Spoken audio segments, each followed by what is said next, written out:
Bonjour à tous, j'espère que tout va bien pour vous. Aujourd'hui, je voudrais vous parler du classicisme. On utilise le mot de classicisme pour désigner l'idéal esthétique commun aux écrivains les plus inventifs des années 1660 à 1680. Si divers que soient Molière et Racine, La Fontaine et Bossuet, La Rochefoucauld et La Bruyère, ils partagent une même vision de l'art et de l'homme. Artistes exigeants, inquiets, toujours inspirés, ils ont créé en quelques années des œuvres qui se sont rapidement imposées comme exemplaires. Quelle est donc l'histoire de ce mouvement? Ce mouvement est lié à la naissance d'un idéal. L'idéal classique naît de la convergence de plusieurs évolutions amorcées dès le début du siècle. D'une part, les critiques élaborent les règles du beau fondées sur la lecture d'Aristote et des théoriciens italiens. D'autre part, le public instruit s'intéresse aux questions littéraires, morales, religieuses. Les écrivains, enfin, cherchent à rivaliser. Ils veulent toucher le public par des œuvres fortes qui puissent plaire à tous.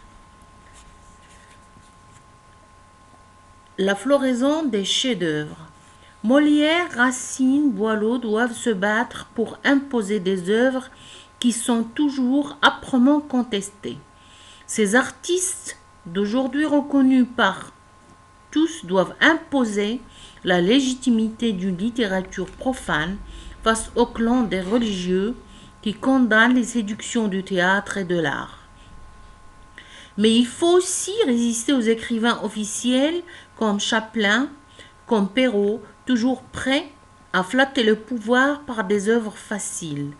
C'est par la beauté de leur création que ces écrivains indépendants montrent la valeur d'une littérature originale et rigoureuse. Les derniers combats. Louis XIV, qui a soutenu Molière contre les dévots, défend Racine et Boileau, qu'il nomme en 1677 historiographe du roi. Mais les ennemis de ces écrivains, qu'on appellera classiques, ne désarment pas à partir de 1687. La querelle des anciens et des modernes devient plus aiguë. Au nom de l'actualité, on dénonce l'importance accordée à la tradition. Un nouvel état d'esprit qui s'affirme, qui annonce le siècle suivant. Ce temps ne se retrouvera plus, écrit Voltaire en 1751, où un duc de la Rochefoucauld, l'auteur des Maximes, au sortir de la conversation d'un Pascal ou d'un Arnaud, allait au théâtre de Corneille. Les principes de ce mouvement. Premièrement, plaire et instruire. L'art doit d'abord émouvoir, provoquer le rire ou les larmes.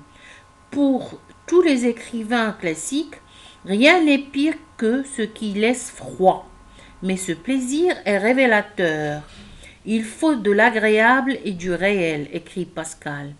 Mais il faut que cet agréable soit lui-même pris du vrai. Deuxièmement, rechercher le naturel. L'art classique refuse les effets gratuits, l'abondance verbale, l'accumulation des figures. Il se veut simple, clair, naturel. Mais le naturel résulte d'un choix raisonné qui ne retient du réel que ce qui est à la fois crédible et exemplaire. 3. Respecter des règles. Il faut certes respecter les règles de chaque genre, car elles assurent la cohérence de l'œuvre d'art, mais cela ne suffit pas. Il faut encore un je ne sais quoi, le charme qui séduit, le sublime qui bouleverse. Quels sont donc les thèmes de ce mouvement? Les écrivains classiques partagent une même vision désenchantée de la nature humaine, mais loin de désespérer, ils forgent l'idéal de l'honnête homme. Premièrement, une société étouffante. La monarchie autoritaire a remplacé les héros par les courtisans. La nouvelle société de cour multiplie intrigues, jalousies, mensonges. On ne peut y vivre que masqué, à la merci d'ennemis sournois. Deuxièmement, la faiblesse de l'être humain. L'être humain se détourne du vrai et du bien par un égoïsme inhérent à sa nature. Pascal Lafontaine dénonce tous avec Molière ce grand aveuglement où chacun est pour soi. Troisièmement, l'honnête homme. Cultivé sans être pédant, élégant sans être précieux, sociable sans être servile, toujours lucide et généreux, l'honnête homme invite à rester soi-même dans une société de plus en plus étouffante. Le texte Andromaque, la première tragédie de Racine. Andromaque montre les héros qui se déchirent parce qu'ils aiment sans être aimés. Quand le fiancé d'Hermione lui annonce qu'il épouse finalement la Troyenne Andromaque, il suggère qu'elle ne l'aimait pas vraiment. Hermione laisse éclater sa douleur. Hermione. Je ne t'ai point aimé, cruel. Qu'ai-je donc fait? J'ai dédaigné pour toi les vœux de tous nos princes. Je t'ai cherché, moi-même, au fond de tes provinces. J'y suis encore, malgré tes infidélités, et malgré tous mes Grecs honteux de mes bontés. Je leur ai commandé de cacher mon injure. J'attendais en secret le retour d'un parjure. J'ai cru que tôt ou tard, à ton devoir rendu, tu me rapportais un cœur qui m'était dû. Je t'aimais inconstant, qu'aurais-je fait fidèle? Et même en ce moment où ta bouche cruelle vient si tranquillement m'annoncer le trépas. Ingrat, je doute encore si je ne t'aime pas. Mais Seigneur, s'il le faut, si le ciel en colère réserve à d'autres yeux le bonheur de vous plaire, achevez votre hymne. J'y consens, mais du moins ne forcez pas mes yeux d'en être les témoins. Pour la dernière fois je vous parle peut-être. Différez-le d'un jour, demain vous serez maître. Vous ne répondez point, perfide, je le vois. Tu comptes les moments que tu perds avec moi. Ton cœur impatient de revoir ta Troyenne ne souffre qu'à regret qu'un autre t'entretienne. Tu lui parles du cœur, tu la cherches des yeux. Je ne retiens plus. Sauve-toi de ces lieux. Va lui jurer la foi que tu m'avais jurée. Va profaner des dieux la majesté sacrée. Ces dieux, ces justes dieux n'auront pas oublié que les mêmes serments avec moi t'ont lié. Porte au pied des autels ce cœur qui m'abandonne. Va, cours, mais crains encore d'y trouver Hermione. Racine. L'explication des mots. Cruel, qui cause de la souffrance. المقابل العربي مفجع أو مأساوي. Dédaigner, traité avec dédain, rejeté comme sans intérêt. مقابل العربي احتقر أو ازدرى أو استهان. Province, division territoriale.